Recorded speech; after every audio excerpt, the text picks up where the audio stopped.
guys, welcome back to the channel. It's Charlotte, and in today's video I'll be giving you a reading wrap-up of the 4 books that I read in the month of July. These will be my ratings and reviews as well. So I did only read 4 books, like I mentioned, in July. Kind of just like June, July was full of a lot of traveling and just like summer fun, and I did not find much time for reading, sadly. But the books that I read in this month were really enjoyable reads, and I'm so excited to just share them with you guys.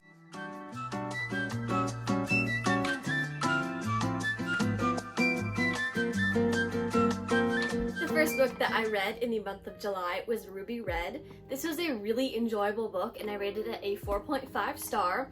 This book and another one you'll be seeing, I actually read for a collab with one of my YouTube friends that will be coming to you guys soon. But oh my goodness, I actually loved this book so much. If you like time travel, like A Small Enemies to Lovers, romance just kind of on the side, some fantasy elements, a lot of historical fiction, oh my goodness, you are gonna love this so much. It was such an enjoyable read. The vibes are immaculate. It took place in London. It was such a fun read, and I really recommend checking this one out. It was also a great clean read for YA, and I just enjoyed this one so much. Again, there were a few things that I'll mention in my content reviews over on Fable and Goodreads if you want more information about that.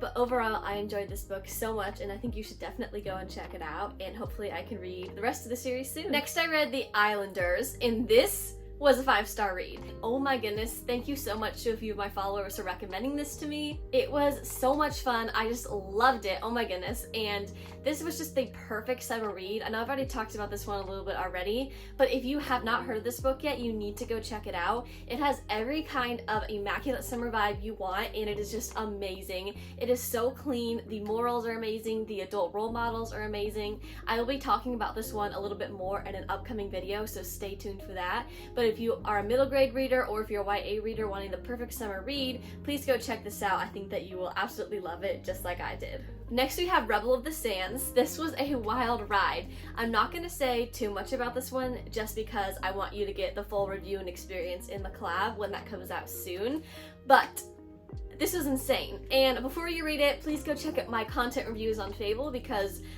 I had to list a lot, we're just gonna say. It was very, very intense. It was a very high stakes, intense fantasy book, but I did really enjoy it. I did rate this one a 4-star just because there was a lot of content in here, but there was not much romance, so I will say that. There wasn't any like spice or anything like that.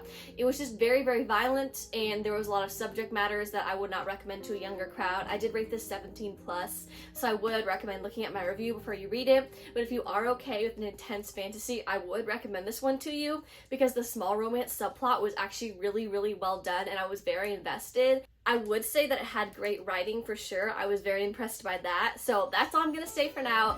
Stay tuned for more info on this and let me know if you've read it down below. Lastly, we have the Spiderwick Chronicles. This was book 1, the field guide. This has been on my shelf for a really long time, and I finally decided to pick it up, and I did read it in one sitting because it's a really, really short book, almost like a super short story or a super short novella. I read it in one sitting while it was pouring rain, and it was the perfect atmosphere. I put on my Dark Academia playlist I found on Apple Music. It was raining outside, and I read this, and it was such a cool vibe. I loved it. The book itself, I only rated a 3.5 because it literally kind of felt like a picture book. There wasn't any depth to the characters, they weren't described much, it was just a few different things happened and then it explained it. But I do feel like it's probably made for younger readers maybe, which I do understand, and I probably would pick up the rest of the series in the future because it did seem like an interesting fantasy to me, and yeah, so that's just kind of my review for that one. Again, I'm just not really sure what to make of it really because there just wasn't much to the story because it's so tiny, and I just felt like I didn't get to know the characters that much or really what's going on in their lives and the whole plot, but I do feel like it was the first book in the series, which is to be expected, but I feel like Ruby Red and Rebel of the Sands were really great standalones, even though they were like the first book. They didn't leave a lot to be wondered, there wasn't a lot of plot holes, and they did develop the characters a lot for there only being one book, whereas this one, it just felt lacking, but again, that might be because it's a middle grade book for a younger age and they don't want to include all that information. So yeah, I'm just really not sure what to make of this one, but comment down below if you've read it and what your thoughts are. So that is actually all for this video. Stay tuned because I have a lot of longer videos that are different than reading wrap-ups coming. Trust me, they're gonna be so much fun.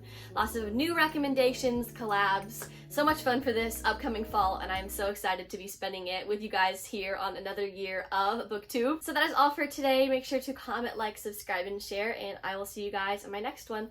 Bye!